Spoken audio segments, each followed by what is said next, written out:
free to ask feel free to ask any questions. If you have questions at the end, happy to take them. I should have enough time to go through any questions that you might have. So let me see if I can share this. And hopefully it's sharing right now. Looks great, Kate. All right, I got thumbs up. Thank you. All right, so now I'm going to start off by saying that I could talk about Mars and Martian geology for an entire semester because I used to. I used to be a college professor, and this is one of my favorite topics to talk about. Not the least of which because I did my master's degree on Martian rocks. I am a rock magnetist by training, which means that essentially I am a branch of geophysics that looks at the magnetic properties of rocks and minerals to discern how the changes in environment, climate, tectonics, whatever it might be, have influenced the magnetic mineralogy. So that's what I studied. So you will have a bit of magnetism in this, but hopefully I'll be able to keep your interest with other parts of geology on Mars as well. So let's start with big picture and let's do a very, very brief history of the universe. So the universe is about 13.8 billion years old. That's B billion. And it started off from an infinitesimally small point, an infinitesimally massive point that expanded outwards in all directions. And over the last 13.8 billion years, it has been expanding significantly to what is now present day universe. Like I said, very brief introduction. Now, the solar system is a little different. And this is where I see people get a little bit confused at times because the Big Bang is the birth of the universe. The solar system is only about 4.6 billion years old, 4.6, 4.8 billion years old. So we're talking about a significant chunk of time that our solar system did not exist. We'll get into what was going on with that time frame in a second. But if we're looking at a solar system, we have a nebula that starts swirling around for whatever reason. It usually is because some sort of massive object has gone by, has started this gaseous movement that starts swirling. You have at the center of, at the center of that swirling mass, where the star is going to form, because that's where the majority of the mass ends up being. So you can think of it as kind of like, if you are on a tilt-a-whirl, everything kind of wants to either go towards the center or get flung out. Same idea with the beginning of our solar system. So this is just an artist's rendition from NASA about how it works. Now, one of the other things that happens is that once that planetary disk kind of like thins out, most of the mass goes towards the center, that disk actually will start coagulating in different areas as it moves out from the sun as well, and those will eventually form into planets.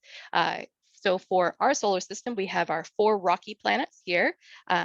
Hopefully, can you see my cursor at all? Great. Yes. Thank you. Thank you. So we have our 4 rocky planets. We have Mercury, Venus, Earth, and Mars, and then we have Jupiter, Saturn, Uranus, and Neptune that are farther out. So these are called the gaseous planets. These are the rocky planets on the interior.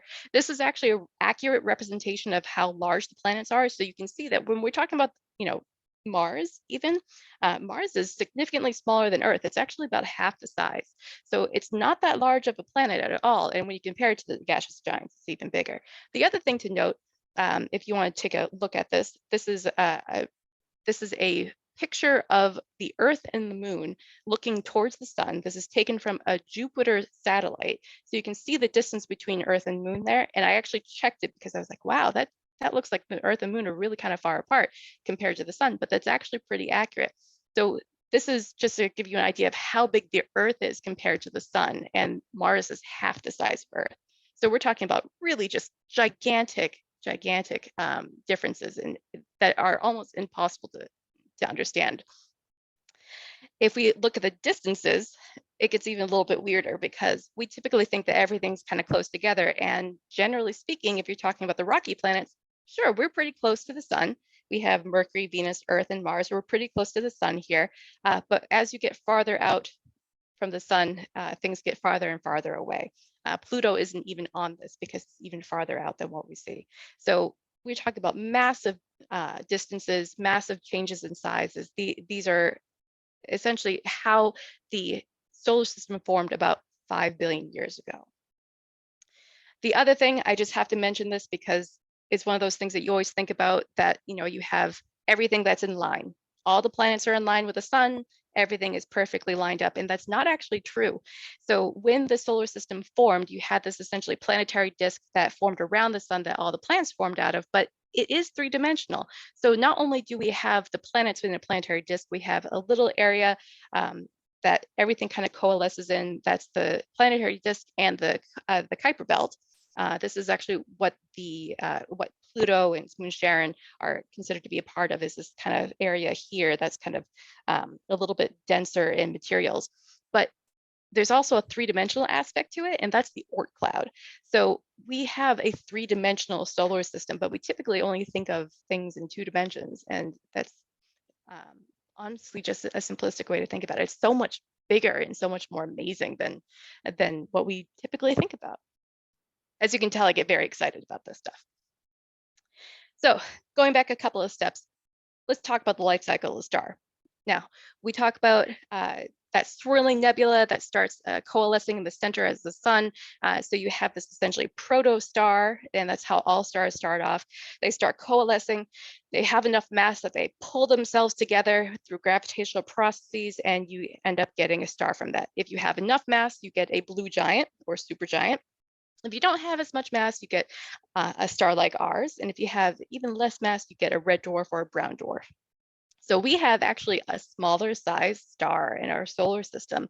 And the process that it's going to go through is it's going to keep doing what it's doing for a few more billion years. It'll eventually use up all of its fuel. So right now it's changing hydrogen into helium. It eventually will use that all up, and all will be left with the helium. It will swell up to a red giant. It will start making helium into carbon at that point. It will use all of that up, and it will start collapsing in on itself, and you'll get a planetary nebula, and things will start all over again. Now, if we had a slightly larger star that was in the blue giants, or it can be a white giant, anything along those lines, you can actually start getting into some more interesting effects like supernovae. So this is essentially when the star collapses on itself and explodes outwards. You get things like black holes, neutron stars, all kinds of things. I think in the news recently, there was something about a pulsar that was making noises, and you probably heard about that. And that's actually quite common. A pulsar is because it's spinning so rapidly, it changes the magnetic field, and it sounds like it's clicking. So that's actually quite normal. But right now, nothing to worry about as far as that's concerned. We're down here. Now, why do I bring this up? Well, if you think back to maybe the last chemistry class you've ever taken, you've seen the periodic table of elements, and this is one of my favorite kind of diagrams of it, because it shows you where all of these elements come from. So hydrogen, helium, these are things that were born out of the Big Bang 13.8 billion years ago. So that's where it was formed, but the rest of them formed from the production of, or the dying of, stars. So up until about iron-ish, usually about iron, we say, can be formed in a star about the size that we have today. But everything beyond that, mostly everything beyond that, has to form in a star that's a bit larger than what our star is. And what does that indicate? Well, remember I told you that the Big Bang happened 13.8 billion years ago, and our solar system's only about 4.6 to 5 billion years ago, depending on how you start it. That means that there was about, 8 billion years that nothing was there? Not true. We know, based on the elements that we have on Earth and in the solar system, on places like Mars and other such places, that there have been at least 3 star systems here beforehand. At least 3. So this is one of those really kind of cool things that you don't think about, that there were 3 solar systems in our location prior to our solar system even starting. Now, let's get into Mars specifically. Now, why is this all important? Why do we study other planets to begin with? Because we're trying to figure out about our own planet and to see kind of the progression of things. Typically, when I've taught before, people say to me, what do we think that Earth is going to be, becoming? And the way that I usually describe it is that Venus is a good example of what Earth used to be like a few billion years ago. Mars is a good example of what Earth is going to be like in the future. So if you want to think about, where we've been and where we're going, it's a good reason to study planetary geology and planetary systems in general. So going back to our solar system, we have the planetary nebula. We have our sun that has started forming. We have planets that have started forming. And once that happens, you start getting planetary differentiation. And this happens with all planets to some extent, that essentially you have a massive planet. It starts pulling itself together through the amount of mass and having gravity. It will start pulling together. And because of the amount of pressure that's going on, it will melt the materials that have coalesced. And the heavier materials go to the center, the lighter materials go outside, and that's when we start getting things like this, which we call differentiation, where you have a core, a mantle, and a crust. And this is true for the majority of our planets that we have this, especially in our solar system, we have this going on. And this is a good look at just what's going on with our interior planets, our rocky planets. The gaseous giants get a little bit more difficult to kind of explain, but so we have Mercury that has a core and it has a mantle and a very thin crust. Venus is very similar to Earth, but the one thing you should note is that for Earth, we have the crust, we have a mantle, we have a core that's split into the outer core and the inner core. The outer core is liquid, the inner core is solid, and that's a really important thing because without this particular dichotomy between the outer core and the inner core, we would not have oceans, atmosphere, plate tectonics. None of that would exist because, and it only exists because we have the differentiation of the outer core and the inner core, and that's what really makes the Earth unique.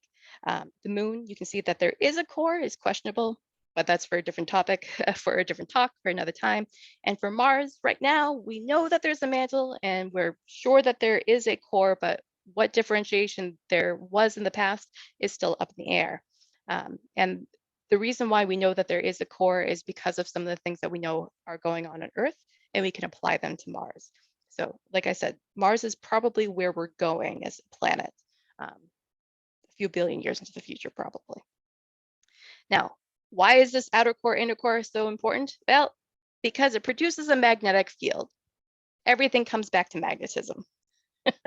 So when you have a liquid outer core going around a solid inner core, you actually produce a dynamo, which is essentially a magnetic field. You have an exchange of electrons between the liquid outer core, the solid inner core, and you produce a magnetic field that way. Typically, people think of magnetic fields looking like this, but in reality, our magnetic field looks a little bit more like this. So you have essentially solar wind coming off the sun. It bounces off of our magnetic field because the solar wind is charged. It will actually go around our magnetic field. And because of that, we are protected from a lot of radiation, which is what makes life possible. So we have life, we have the atmosphere, we have oceans, all because we have this inner outer core dynamic that produces the magnetic field. And this is a really important thing for planetary formation if you're going to talk about oceans and atmospheres. Now, how does this apply to Mars? Let's get talking about Mars specifically. This is what we call a topographic map of Mars. Typically, you see them of Earth where we start at like sea level, which is what would be blue on Earth, and everything that goes up to red or white in this case would be mountains. Since there are no oceans on Earth, they kind of arbitrarily chose just kind of a middle point as being the ocean and at sea level, and then everything above that is above sea level, everything below that is below sea level. But that's essentially what the colors here mean. So the thing that I want you to notice from this is that the upper part, the northern part of Mars, is very flat and very low. There's a couple of places here that are a little bit low, but the majority of the flat, low part of Mars is in the northern hemisphere. And the majority of the southern hemisphere is actually quite high. The thing to remember also, when you're looking at these, you'll see a lot of different names here, like Planitia or Montes or Mons. Easy way to remember this, Mons or Montes mean mountains, and Planitia, these are essentially oceans, but these are craters. These are very large, old craters that have essentially just been erased except for a depression on the planet itself. But the way to think about this, if you're going to put this on a globe, is essentially that you have highlands, so mountain ranges in the southern hemisphere, and you have an ocean in the northern hemisphere. That's what it would look like if you where you put water on the planet. But when we started looking at this, we weren't sure if Mars actually had water to begin with. Now, back in the early 2000s, late 90s, early 2000s, we sent a few missions to Mars, which I'll talk about a little bit later. But one of them returned this really impressive information about the magnetic field of Mars. There is no global magnetic field of Mars currently. There's none. So that means that there's no dynamo, there's no inner outer core dynamic that's producing a magnetic field. But the rocks on Mars showed that there used to be a magnetic field. So we see this on Earth, that the rocks on Earth will record the magnetic field of the Earth from the time that they were formed. And we can look at that to figure out what the history of Earth has been. And it looks like the same thing's going on in Mars.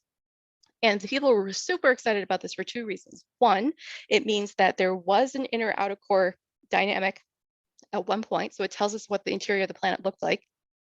And two, this striping that you see, this high magnetic field, low magnetic field striping, is really characteristic of something that we see on Earth. On Earth, when we see this kind of striping, it tells us that we've had a reversal. So right now, our North Pole is our North Pole and our South Pole is our South Pole, but that's not how it's always been, and it's not how it always will be. There is actually reversals that go on. The last time it happened on Earth was about 750,000 years ago. And it happens, I can't say regularly, but we're overdue for another reversal. But that, again, is a topic for another talk. But anyways, whenever we see this striping, we think, oh, it means that there was a reversal. It tells us that the magnetic field of Mars is very similar to what we had on Earth. And the other thing that it tells us is that there's plate tectonics. Excuse me. So there's plate tectonics. So that means that we have mountain ranges that form, we have oceans that form. It's a good indicator that there was water on the planet. It tells us so many things that we see. The problem is, when we go back and look at the topography, none of the features that we see on Earth, trenches, mountain ranges, none of that exists on Mars. We have a low area in the northern hemisphere. We have a relatively high area in the southern hemisphere. And except for this one feature here called Vias Marineris, we don't see any trenches. And the real problem is that when we look at the magnetic signatures, there's none of what we would expect to see for plate tectonics, so any of these features around that magnetic field. So it was published that it was an example of plate tectonics on another planet, and it was quickly debunked, to be true, to be honest. People were very, very upset that when you compare the magnetic field, we don't see any type of trenches in here. We don't see any type of topographic feature that correlates to magnetic reversals or even plate tectonics. So then the question became, well, what's going on Mars? Now, the reason why people got this wrong is that, like many things, they forget that magnetic fields are three-dimensional. And if you take the 3 dimensions of the magnetic field out, you actually see that we have, okay, we see some striping here, we see some striping here, but if we look in the 3rd dimension, there's no striping. If this was true plate tectonics, all 3 of them would match up. So they just didn't process the data enough. So what it actually looks like is this, that you don't have a global magnetic field, but there are all these little magnetic fields. And right now they're emanating from the rocks. And the question became, how do you get a magnetic field on a planet like Mars that then can produce such strong magnetization in the rocks that you essentially get these little magnetic fields that are detected today? Well, the other thing, like I said, it's strong. Just to give you an idea of how strong we're talking about, you don't need to worry about what all of these units are. All you need to see is that this is a negative 200 to 200. So this is nanoteslas if you're curious. But we're talking about negative 200 to 200. On Earth, it's 20 difference. It's like negative 20 to 20 nanoteslas. So we're talking about an order of magnitude stronger on Mars than it ever has been on Earth. That's a really strong magnetic field. And then this really puzzled people. So not only is there no plate tectonics currently, and it doesn't look like there were plate tectonics in the past, right now it doesn't look, there's a question about that, but it doesn't look like there's plate tectonics now. There's no magnetic field now, but the magnetic signatures of the rock are 10 times as strong now than what we have going on Earth now. One of the things about magnetic fields and rocks is that they degrade over time. And this should not be as strong. So we still have not figured out why there are such strong magnetic signatures in the rocks, probably about 4 billion years later than when the rocks were formed. So again, just to compare it for you, all of the places that have these little colors, the reds and blues and greens, this is where we have magnetic signatures in the rocks on Earth. The gray is just kind of neutral. The bottom is where you see magnetic signatures on Mars. The Earth is pretty much covered in magnetic field signatures. Mars, not as much. And they're still stronger, very much stronger. And we still can't really explain that. So one of the ideas that we had was maybe the rocks were different. So one of the first things that we did was we tried to get magnetic signatures of the rocks. We did this through satellites. We did this through a couple of the rovers. We took samples. We also looked at Martian meteorites to see what the rocks were made out of, to see how they were different. And it turns out if you put them on this plot that is very similar to what we use for Earth, all of them kind of fall into what we normally find on Earth. So the rocks aren't different. They're just really highly magnetized. So that means that we have to start thinking about what kind of planetary dynamics would actually create this. And there isn't a whole lot that we could go off of that, we have a magnetic field on Earth that's global. On Mars, it actually looks like it's only in the southern hemisphere. So not only do we have a super strong magnetic field, but it's only in the southern hemisphere, which would not be great if you're talking about having an ocean, an atmosphere, or life. That means that essentially the southern hemisphere would be protected. The northern hemisphere, you would be open to solar radiation and probably fried pretty quickly. So not great for life, but still not sure what's going on. And this is just an idea of what the magnetic field would have to look like. This is on Earth, this is the top one here. So you have northern, like think North Pole, South Pole. It's pretty even across the whole planet. This is what it would have to be for Mars. That essentially you have the North Pole, South Pole that are near each other, but centered in the southern hemisphere. We're going to skip over this in essence of time. So one of the things that they did was they tried to figure out, okay, we know that there had to be an inner and outer core for Mars. If we look at that dynamic and we check out what's going on with the thermal movement, so how heat moves through the planet itself, can we produce a magnetic field in the southern hemisphere? And the answer is yes. But there's one thing that has to happen in order for that to happen. The planet has to be smashed by another planet. So early on in Martian history, you had the coalescence of the planet itself, and it got hit by another protoplanet. It essentially smashed off the top of the planet itself, which created that kind of lower level, kind of the ocean floor that I was talking about with topography.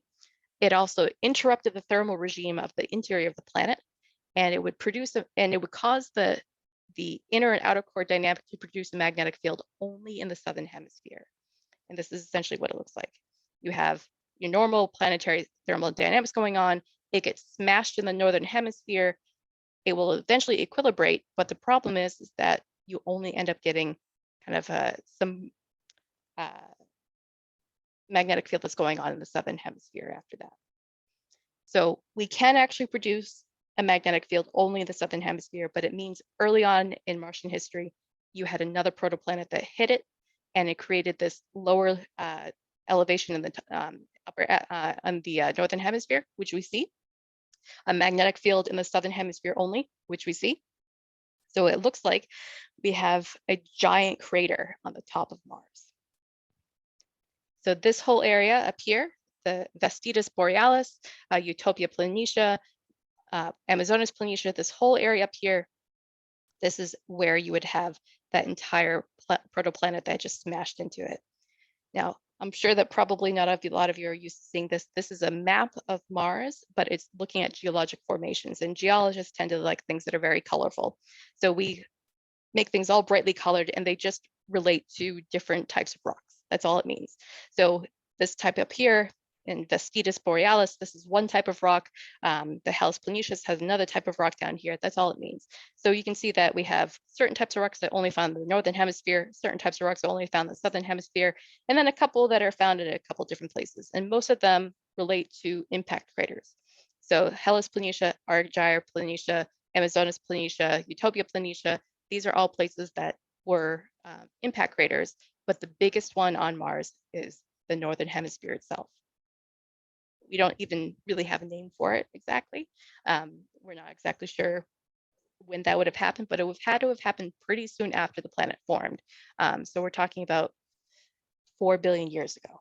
So this is a really early on thing that happened on Mars. Now let's talk about what's going on and how we know what happened on Mars itself. From the 1960s, we started being interested in Mars. So we're talking about pretty early on in the space race. Mars was kind of the place that we wanted to look at. The Soviet Union had taken a great interest in Mars early on, and the US kind of focused on Venus. Venus is actually one of the planets that they were interested in first. So the Soviet Union technically was actually the first one to land on Mars. It was a crash landing, but they were the first one to land on Mars. But the United States actually came roaring back and had the first successful landing on Mars with Viking 1 and Viking 2. So we actually have kind of a good back and forth as far as landing on Mars and successful missions. There were a lot of failures. All of these little red circles with X's in them, those are all failures. So those mean that they either did not make it to the planet, they stopped communication somewhere along the way, or they crash landed. So a lot of them failed early on. But you can see that the US actually had a couple of really important missions. Mariner missions got to Mars. They were in orbit around the planet. And then we start seeing some that actually landed on the planet itself, Viking 1 and Viking 2 right here. That was in the 1970s, 1975, 1976. As we move forward, then Russia came back and tried it again. Japan has tried a couple of times. The European Space Agency is this blue one. They've had a couple of tries and a couple of successes. And India has actually successfully landed on Mars, and so has China. I don't believe that that's on here, but China has successfully landed on Mars as well. And they currently have a mission that is active. So this is also one of my favorite photos to show everybody. This is just a look at the rovers through time. So we've had a number of missions that have sent rovers. Mars is the first planet that we have sent rovers to that have been successful. The first one that landed was the Pathfinder Sojourner mission. So Sojourner was the rover. Pathfinder was the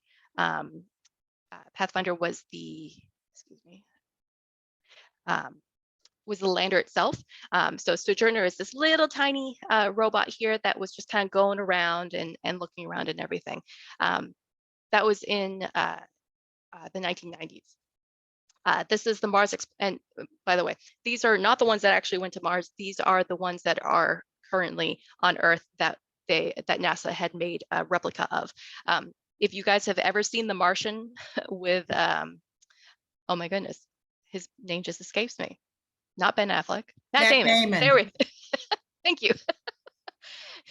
So with Matt Damon, I absolutely love that movie. They got so much right in that movie, except for one really, really important piece that I am not going to ruin that movie for you unless you really want me to. So ask me at the end. I'm not going to do it now.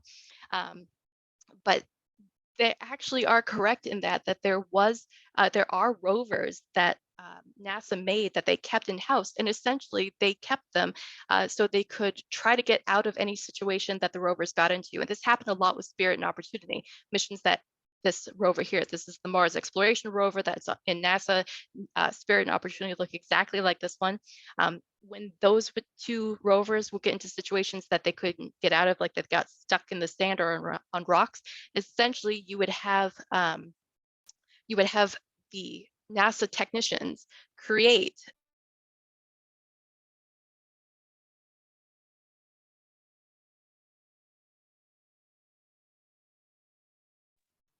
Okay, can we hear you again?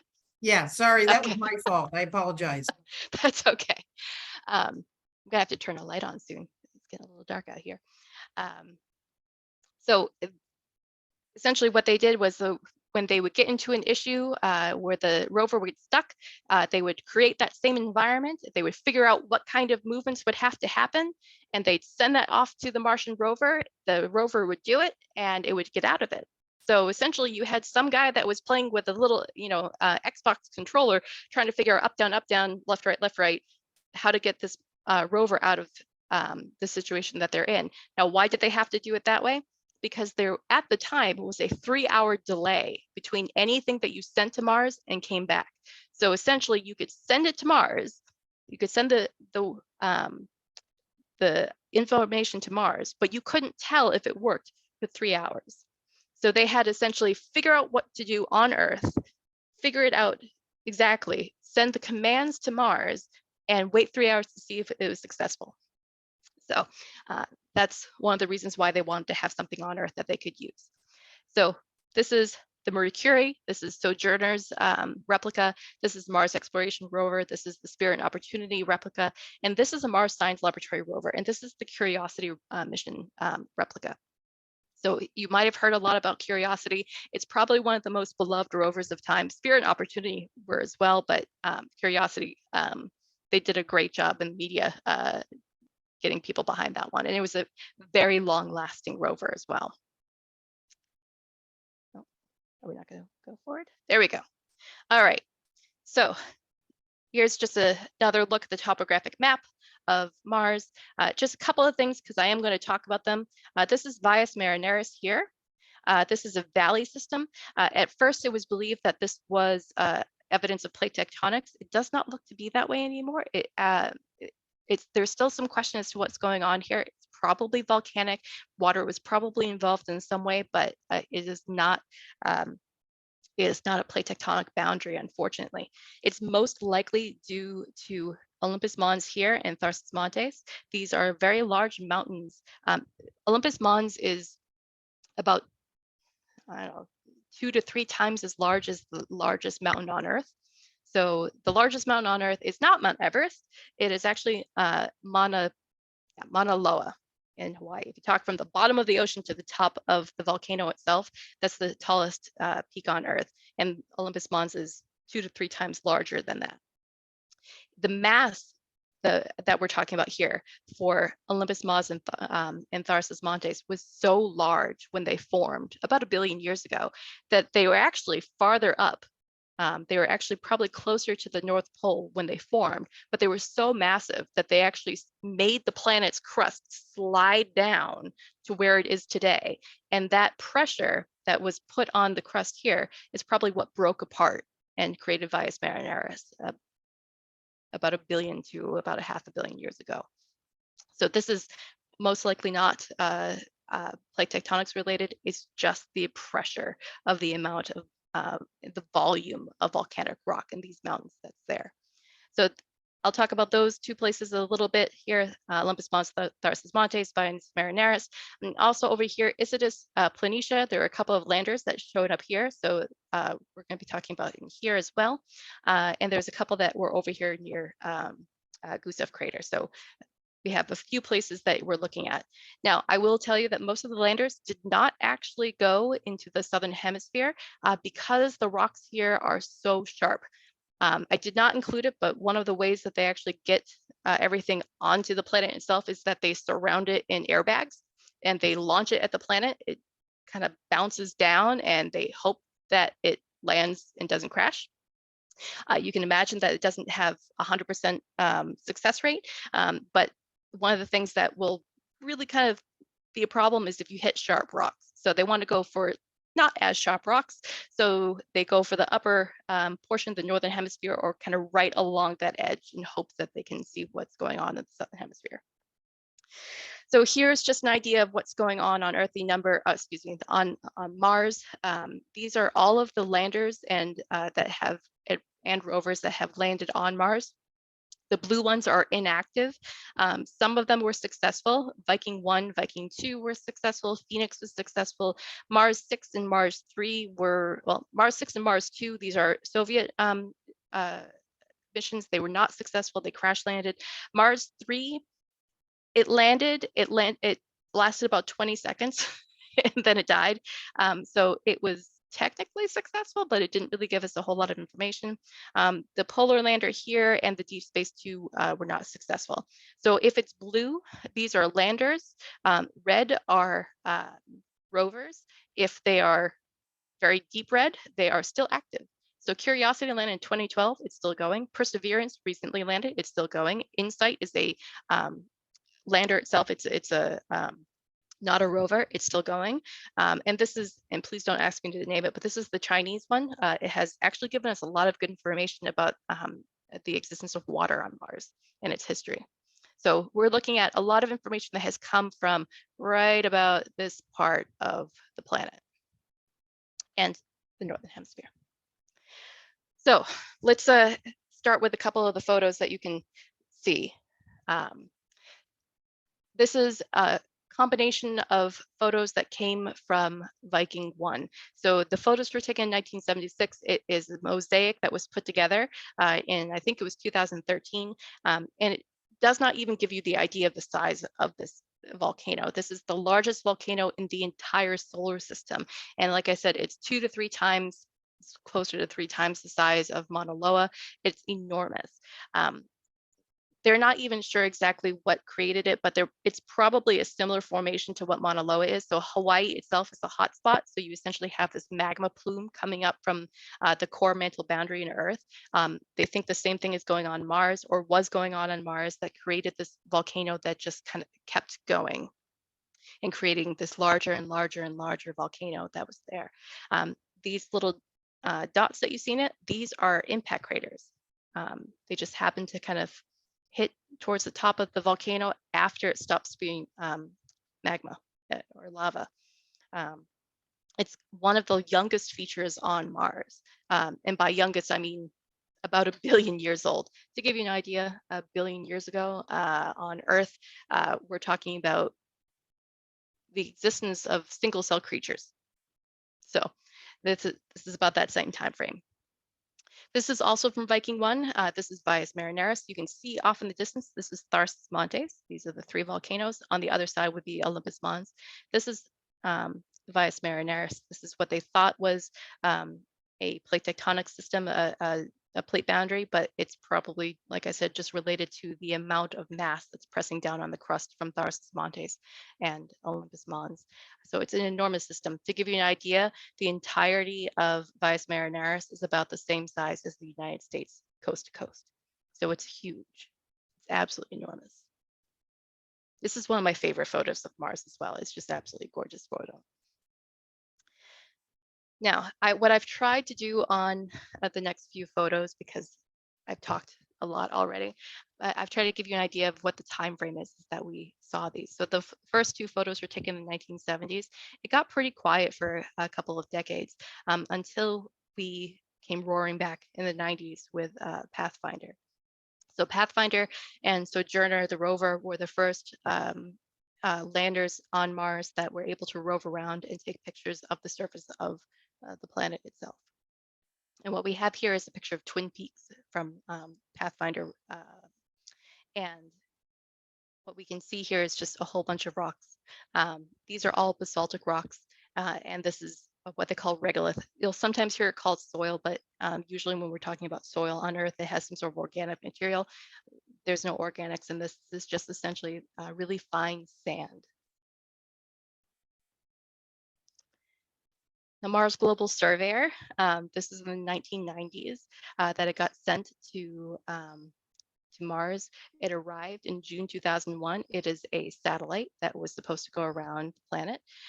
It arrived in June 2001, and within a few days of showing up, a global sandstorm happened on Mars. Now, this is not something that we even knew could happen. But one of the things that when you, from looking at this Pathfinder photograph, is that there was this really fine sand on all over Mars. And there was an atmosphere. They could detect an atmosphere that was there. It's very, very minor. It's about 1% of that of Earth. So we're talking about super, super minor atmosphere. But because of the fineness of the sand and the lack of really thick atmosphere, if there's any type of wind that occurs on the planet itself, it essentially kicks up this dust. It's so fine, it's like dust. And the entire planet gets engulfed in a sandstorm. This is like the same kind of sandstorm that you see in Arizona. But it's really, really, really fine. And it takes forever to kind of settle out. You can think of it like, with the snow globe.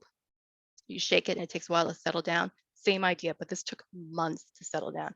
People were very, very concerned about the fact that this happened because they weren't sure they're going to get any images. It did end up settling down a couple months later, but they were able to get some wonderful photos from Mars Global Surveyor, a lot of great information from this particular satellite.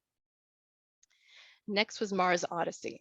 Now, this one is one of the first ones that took pictures as it was flying over Vias Marineris.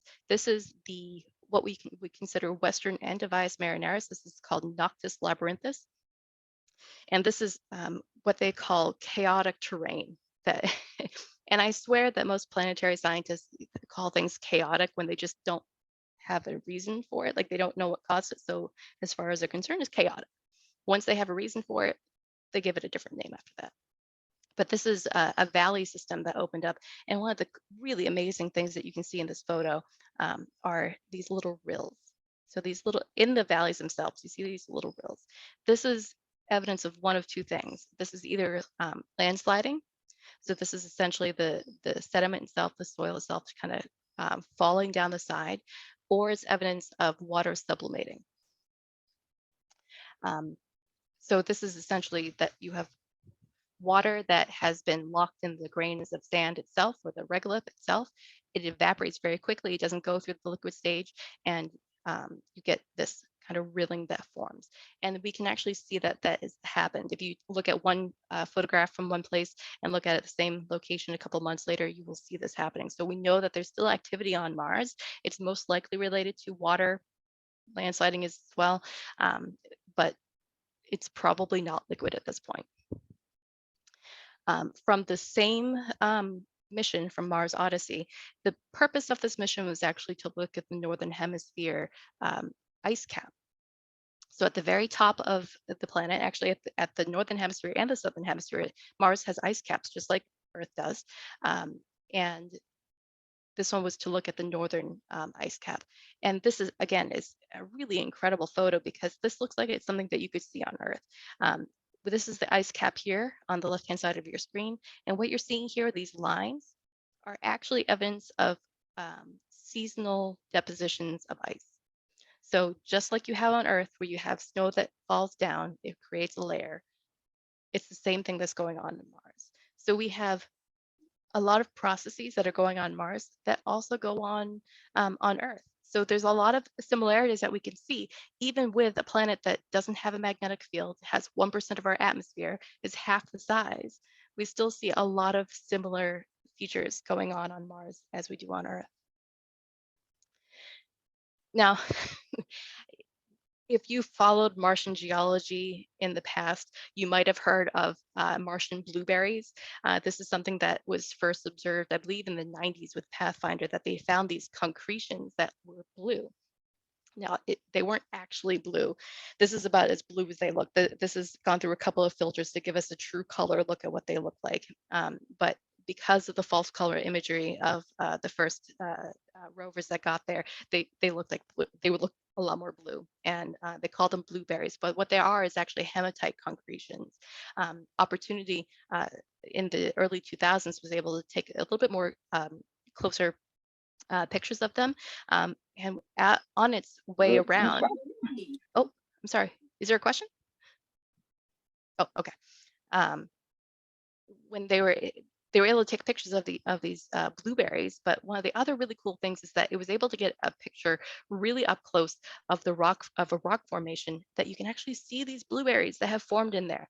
And so it looks like this formation, this is a oops, excuse me, I have to press a button.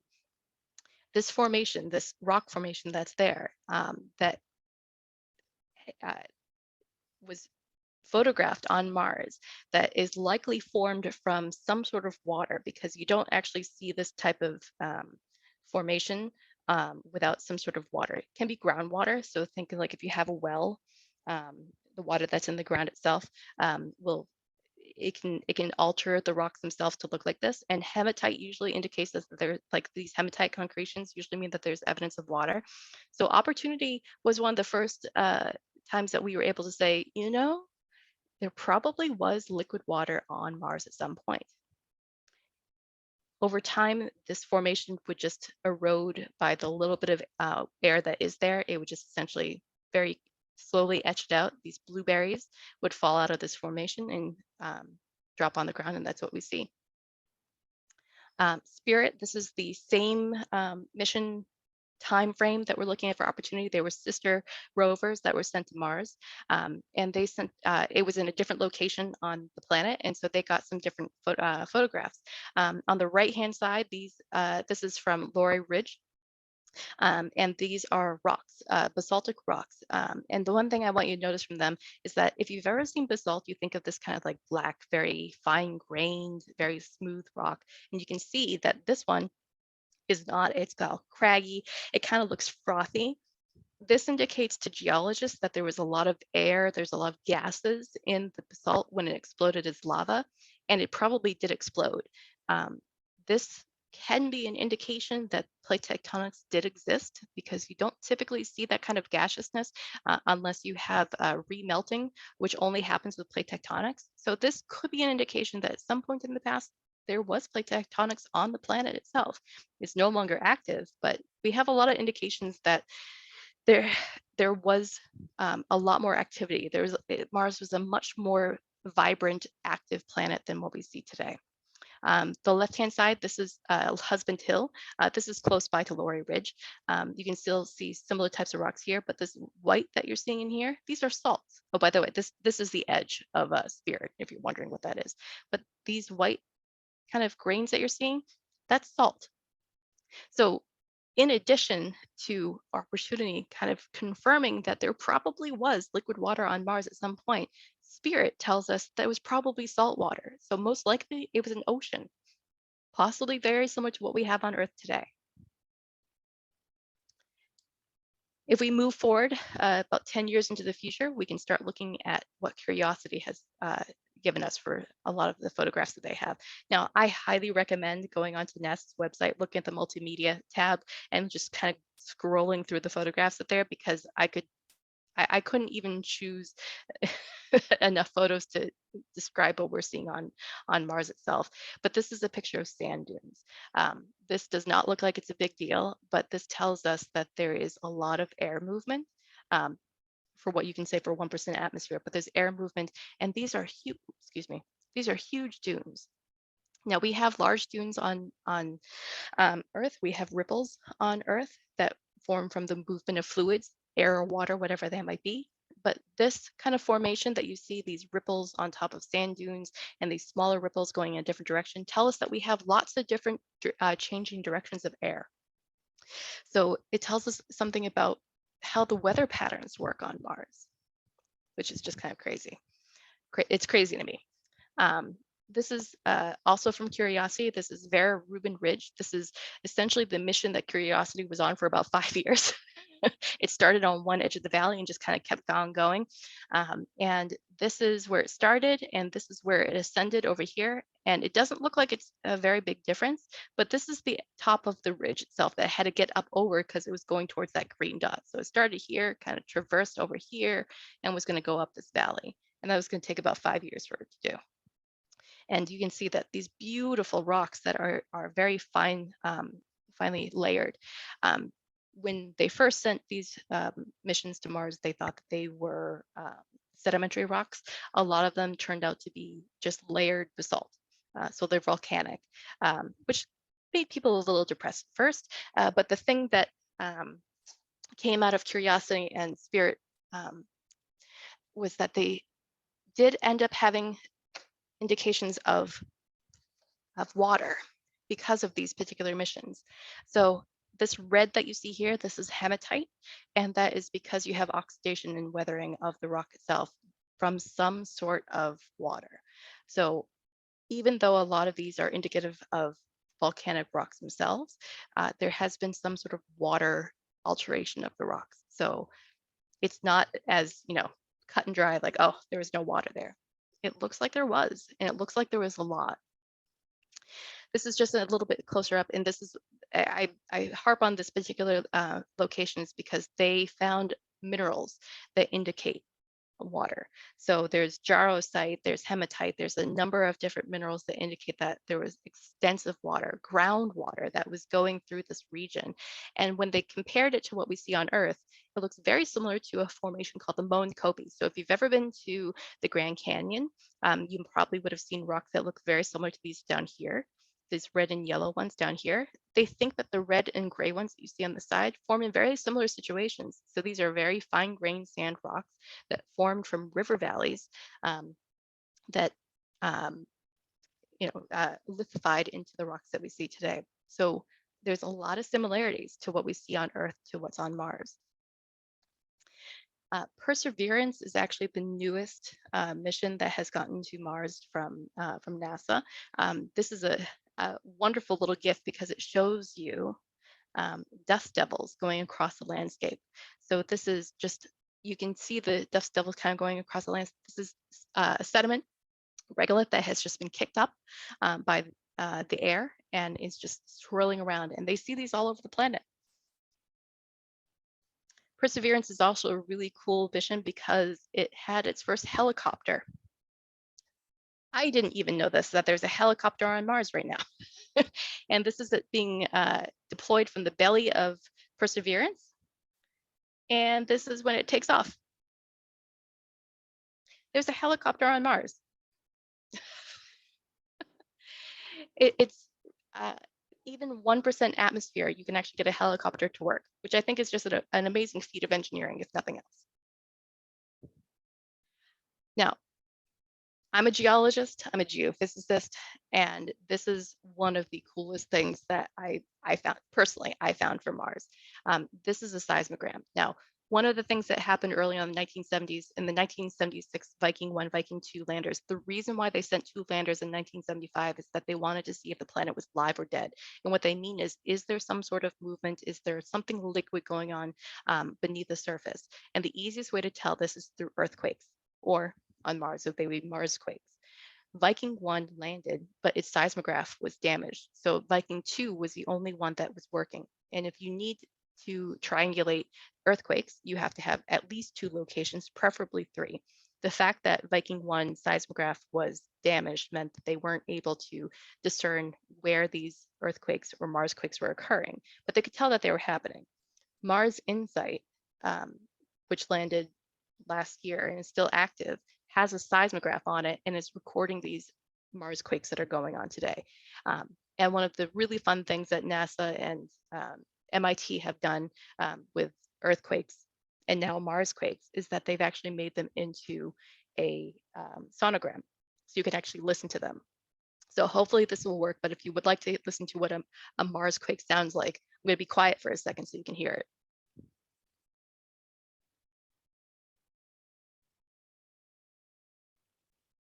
Oh. Is anyone able to hear that? I am not. Oh, it is not working on this. It doesn't look like. That's unfortunate.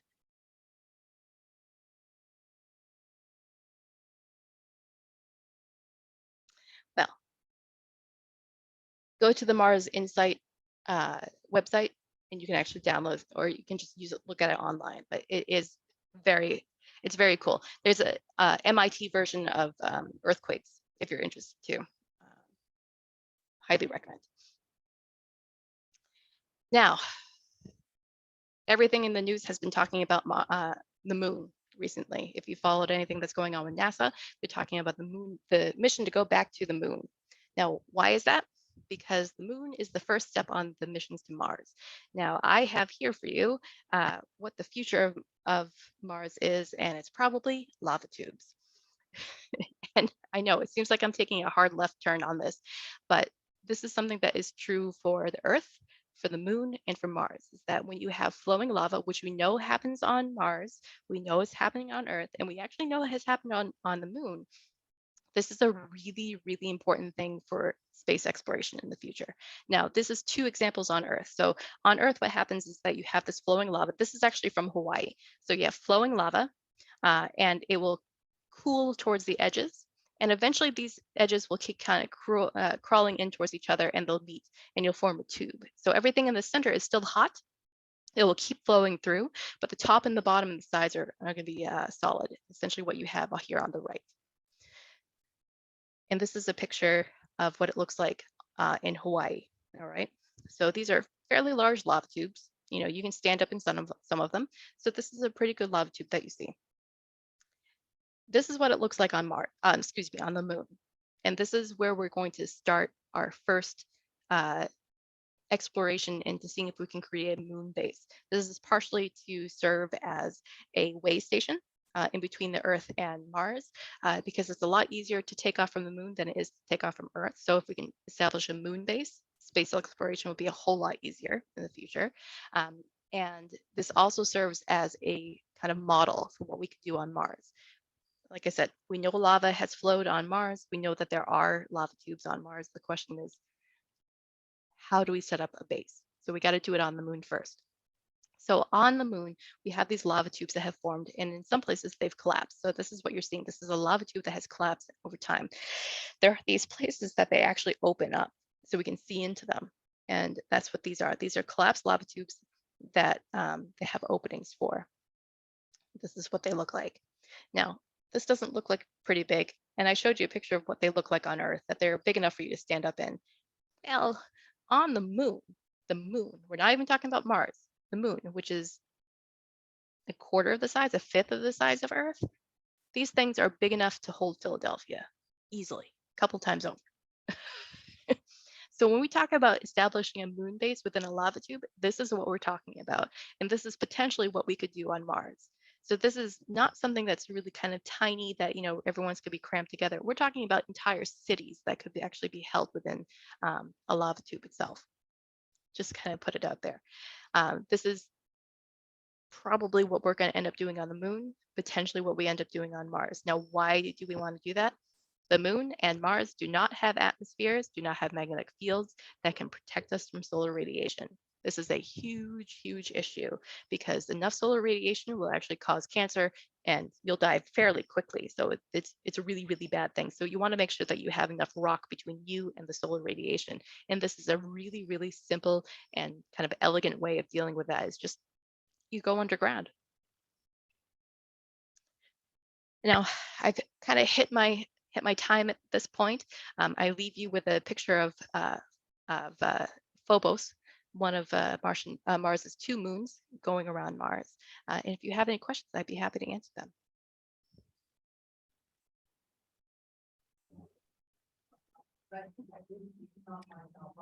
Kate, great presentation. This is Dana. I'm always intrigued by the cores of planets.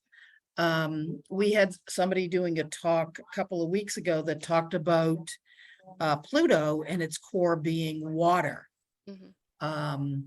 which seems hard to get one's head around, that water would withstand being part of a core.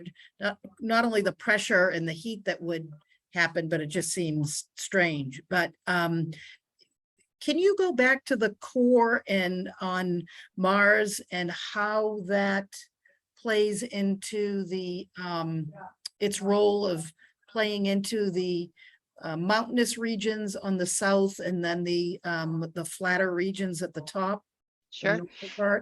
Yeah, so the core itself, so when we're talking about plate tectonics on Earth, let's start with Earth. You have the core mantle boundary, this is where you have the hot core that's producing heat, that's heating up the mantle, and you cause convection within the mantle. And that is essentially the same way that you boil water, right? It gets hot towards the bottom, it kind of convects upwards, and eventually creates these vortexes of water that's heated up. Same thing's going on inside the planet Earth, and we think the same thing was going on in Mars. What we know had to have happened to Mars is that there was a gigantic impact crater or impact that happened about 4 billion years ago that interrupted normal convection cycles within the mantle. So this core that was heating up the mantle that would just kind of normally be going on its way.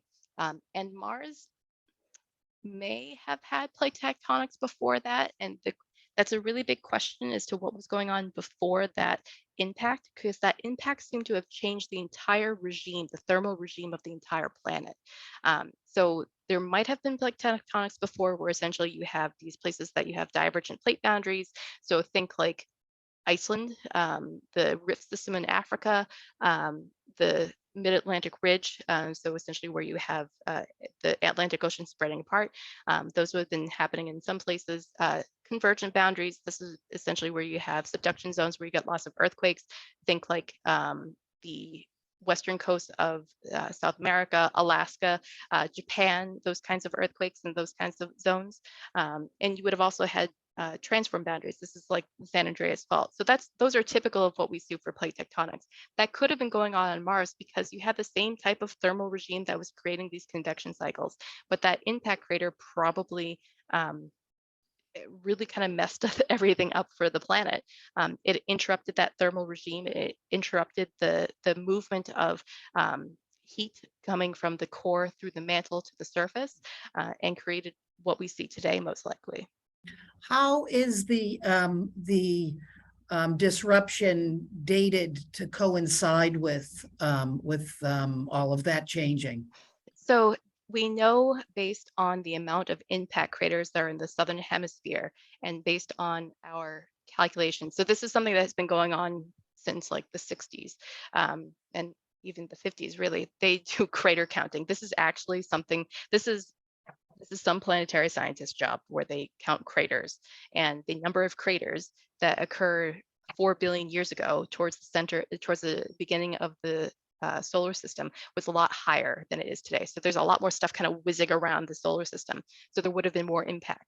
So if you have a lot of impacts, especially of a certain size, that's probably indicative that you have a much older crustal surface than if you have a lot fewer or a lot smaller. So we can tell by the number and the size of the impact craters that are in the southern hemisphere that it dates to about 4 billion years ago. And that large impact crater that we see at the northern hemisphere would likely only have happened very early on in the solar system because of such a large protoplanet interacting with a place like Mars would have had to have happened fairly early. If you want really another kind of crazy thing, that's essentially how our moon formed itself. You had a protoplanet that smashed into Earth, but instead of happening 4 billion years ago, it happened 4.58 billion years ago. So super, super early on into the solar system formation. We just ended up getting a moon out of it. Mars got smashed almost to bits. Question. So if the impact disrupted the normal convection currents on Mars and created all those little eddies of magnetic flux, why didn't the same thing happen on Earth? If the moon crashed in, how come we have a much more organized magnetic field? Yeah, that's a great question. And the answer is because it happened so early on in Earth history that we hadn't even fully differentiated by that point. So we didn't even have a like distinct inner core, outer core mantle crust at that point. We essentially had a core-ish and a mantle-ish. And so the magnetic field developed after the impact. It would have had to have happened really soon after the impact. There's some question now as to when the magnetic field actually occurred. They're thinking that it started actually being formed about 4 billion years ago. So it would have been, a little bit, quite a bit of time after that. But that's a question for us magnetists to figure out. But yeah, this would have happened before the magnetic field had really kind of started up on Earth. And the impact that in the Gulf of Mexico, that was much more recent, but that was so small that it didn't mess up the big global Yeah. magnetic. Okay. Yeah. All right. So the just to give you an idea, typically an impact crater is about 10 times as large as the impactor itself, 10 to 100 times as large as of the impact crater itself. So that impact crater that created the Gulf of Mexico was actually quite small. It's just at the tip of the Yucatan Peninsula itself, that just like a little area right above it, that was the size of the impactor. And that happened about 66 million years ago, about a million years before the dinosaurs went extinct. But yeah, it didn't cause that big of a change in the magnetic field. Okay.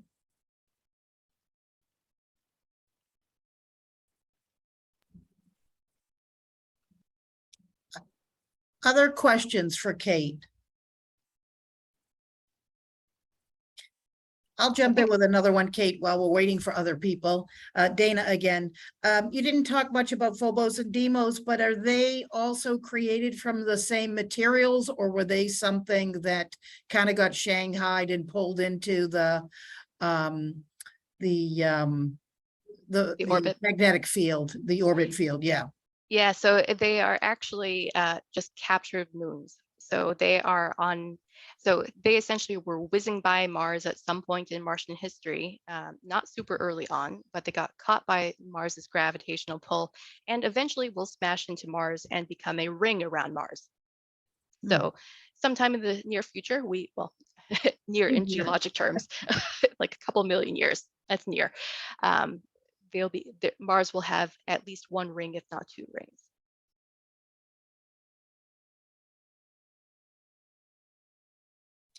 I have another question. You said something about the weight of those great big mountains pulling them down toward the center of Mars. Yeah. Is the gravity of the planet uniform around the surface of the planet? So I don't understand why that weight would make the mountains move. So this is one of the interesting things about Mars, is that it's called a stagnant lid. So we think of plate tectonics where you have these mountains and valleys and you have like volcanoes going and earthquakes happening. But in Mars today, and for a good portion of its past, it's called a stagnant lid. So essentially you have a solid crust that things don't really move a whole lot. But you had this one hot spot that was created Olympus Mons and Tharsis Montes. So they're more than likely related based on the chemical signatures that we're seeing. So you have this one place that's near the top of the planet itself, so near the northern pole, that is really, really heavy. And if you think about a spinning body, if you think about like, if you're spinning a top, it doesn't want, or like a ball or anything, it's going to eventually want to spin so its axis is perpendicular to what the direction of spin. And that's essentially what happened with Mars, is that it kept spinning, but because it had such weight towards the top of the planet itself, it actually moved the entire crust down. So it decoupled itself from the mantle itself. So the crust is decoupled from the mantle and slid down over the mantle to the position that it's at today. Now the question is the mantle solid now, or is it not? Because if it is solid, that means that the mantle and crust have essentially sutured together, and that couldn't happen any further. If the mantle is not solid, that means that the crust could still move a bit more. I see 3 things in the chat, but I can't read them. I don't know if they're questions or not, Dana. They are just incredible comments. Wonderful talk. Thank you. Presentation. Wonderful. Fabulous presentation. Very informative and with terrific photographs I've never seen before. Thank you. I didn't need that, but I'll take it. So thank you. Back to the Olympic Mons and it being something like Mauna Loa.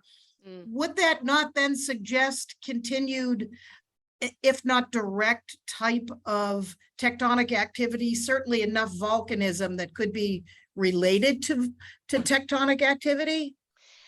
You don't actually need volcanism. You don't need tectonic activity. You do not need plate tectonic activity to create volcanism. So if you look at Jupiter's moon Io, and this is a great example. So Io is one of the moons of Jupiter. It's one of the 4 kind of main moons of Jupiter. And it has the highest number of volcanoes in the entire solar system, and its volcanism is completely caused by the gravitational interaction of Jupiter and the other three largest moons of Jupiter going around it. So it goes around Jupiter, and these other three moons go around Jupiter at different speeds. And the gravitational pull of Jupiter, these other three moons on Io, kind of play it like an accordion and create volcanism. And while that's not exactly what's going on Mars, plate tectonics actually is not what dictates volcanism. It's just actually the release of heat. So if there, yeah, I was going to say, can you speak a little bit more to that? I don't know if it just gets too technical, and but I don't understand how that would cause the volcanism, the Io and Europa scenario. yeah, so well, Europe is actually different than Io. Okay. Yeah. So you can think of volcanism as a manner in which a planet or moon is going to release heat and energy. So on Venus, Venus is actually another good example of a stagnant lid planet. Venus is really kind of a strange planet itself. It has a very, very young crust, they think. They're not sure. And the volcanism is enormous on Venus. And this is just a number of hotspots that are coming up from the core mantle boundary that are releasing heat that have essentially just created this jet of hot magma that is pushing its way up through the crust that creates a volcano. And so really the majority of volcanoes that we see across the solar system are created from these mantle plumes. So this hot magma that is being shot up from the core mantle boundaries, or it's usually core mantle boundaries of planets and moons that are just being ejected out through the crust itself. That's the majority of volcanism that we see. So what we have on Earth is actually the unique one. Is there plate tectonics on other planets and moons? Probably sometime in the past, but currently we're the only planet with plate tectonics as we know it. Europa is most likely closest to Earth as far as what is creating the surface. But Europa is an ice moon. So its surface is made out of ice versus crustal rock like it is on Earth. And the volcanoes on Europa are ice volcanoes, usually saltwater volcanoes that are spewing out salt water that solidifies into ice. Same thing's going on in Titan, but Titan's a moon of Saturn, and to make things even weirder, you have volcanism on Titan. It is water that's it's a cryovolcanism, so you have water that's coming up through hot spots going through the crust. The crust is water ice, and it's being spewed out through these volcanoes because it's essentially releasing heat from the core mantle boundary of the moon Titan. Titan is probably most similar to Earth in the way that it has oceans as well. But the problem is that the temperature is so low that the crust is made out of ice and the oceans are made out of methane. So it's really kind of fun if you look across the solar system and the planets and the moons, is that you see a lot of things that are similar. It's like it rhymes. It's not the same, but it's really similar. There's a lot of similarities in the mechanisms, and that really is the fun part, is figuring out what's the same and what's different.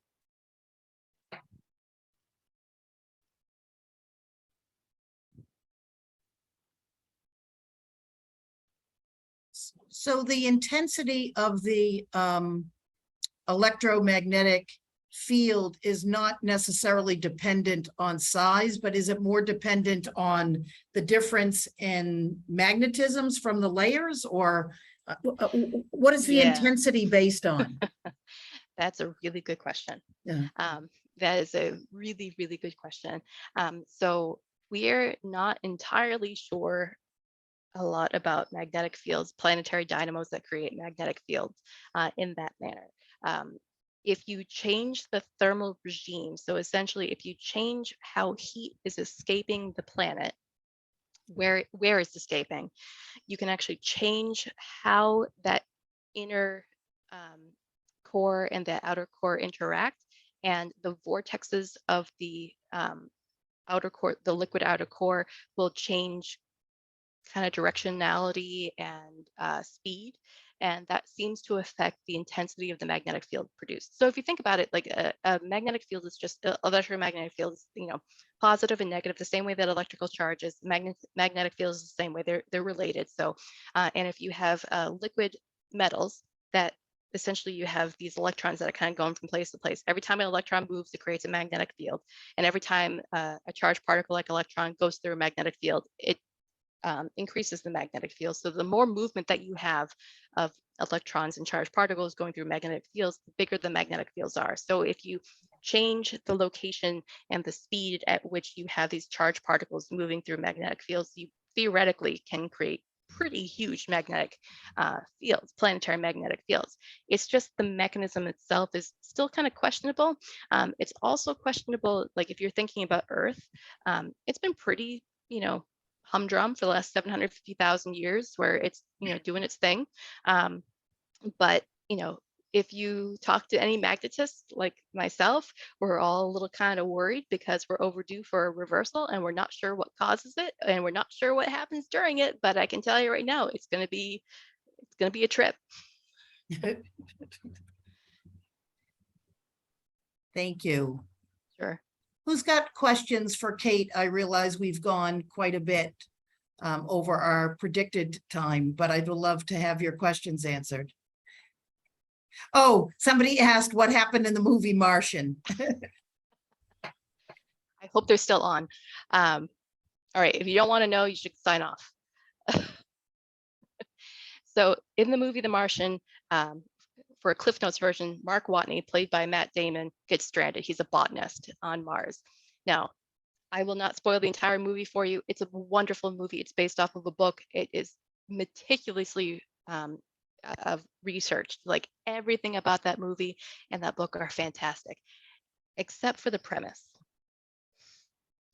So the premise is, and I'm sorry if I'm going to ruin this for you, but go back and watch it and you can see what I mean, especially after this. Now, the atmosphere on Mars is 1% of that of Earth, right? 1%. It can barely kick up dust. That's like the biggest particle that it can pick up. And in the beginning of the movie, there's this dust storm that's predicted, and everyone freaks out and they decide that they're going to leave Mars. Well, Matt Damon's character gets left behind because he gets smacked by a large piece of debris that's being picked up. Now, this is like hurricane force winds that you see, tornado force winds that you see at the beginning of the movie. Couldn't happen. There's not enough force, there's not enough atmosphere to create a wind that strong. So the entire premise of the movie is bunk. So I'm sorry if I ruined that. But the rest of the movie is beautiful. It's exactly the way that it would have happened. May I ask another question? I hate to monopolize, but It's okay. I forget the name of the mineral, but you had those little marble looking pieces of mineral that were sitting in this rock that had been eroded and they were falling out. How do you know that that's water activity and not some other liquid activity? Yeah, that's actually a great question. So hematite itself, that's what those minerals are made out of. Hematite is essentially only created in oxidizing environments that have some sort of water involved. You can't create it with any other type of water or other type of liquid. And the reason why we know that there was and is water on Mars is because we do actually see the signature in the ice itself. So there's ice that's been detected at the poles. So we know that water does exist on Mars in ice form. And it's also been detected in craters. So if you think about when you have a really deep crater, any water that's in the atmosphere during Martian night is going to crystallize and fall down as snow. So yes, it does actually snow on Mars, not the way that we have on Earth, but it will essentially crystallize in the atmosphere, fall down, and you get this kind of layer of frost. We'll say it's frost in the bottom of craters. So we do actually know that there is water on Mars currently. And I don't think I mentioned this very well, but because it did have magnetic field, because there was a magnetic field on Mars, the probability of having an ocean and having an atmosphere was actually quite high. And it looks like it's a saltwater ocean that was on Mars, at least in the northern hemisphere, which is which is a great indicator of, you know, a magnetic field that was strong enough to protect the planet itself. So the idea that we can actually have liquid water running on Mars that was salt water that would have created, you know, what we see for these minerals, hematite, and the rocks itself that that it came from, that altered basalt essentially, is a good indicator that we had flowing water at some point. How much and how recently it was, that's still a question. But the probability that was there, I'd say it's pretty much almost certain that it was there at one point. Just like I said, how much and when, not sure. So the water that's there on Mars now is either frozen in the polar ice caps, or is there any water? Does it sublime and wind up in the atmosphere and then fall back down as snow Yeah. across the planet? Yeah, that seems to be the way that it goes, is that we do see some evidence of sublimation of water that has been locked in the regolith in the soils itself. So we do know that there's some sort of ice that's there that probably heats up during the daytime and sublimates, or, you know, freezes at night. So we do see that evidence of that on Mars.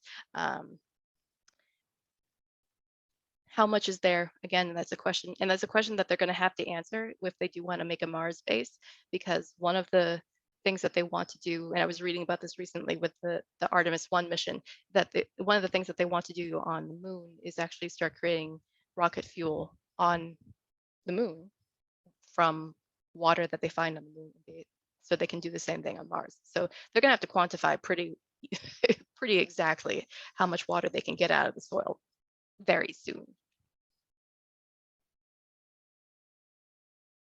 Kate, this has been an absolute pleasure and joy for me, and I hope for the other 25 people that were on too, that they got just as much out of it. So I want to say thank you for, one, being so generous with your time, as well as being such a tremendous resource. I'll wish everybody a great night and say thank you, especially to Kate. And this has been a pleasure. Awesome. Thank you, Dana, and thank you everyone for coming. Thank Thank you you. very much. Thank you. Good night, everybody. Okay. Thank you. Bye. Thank you.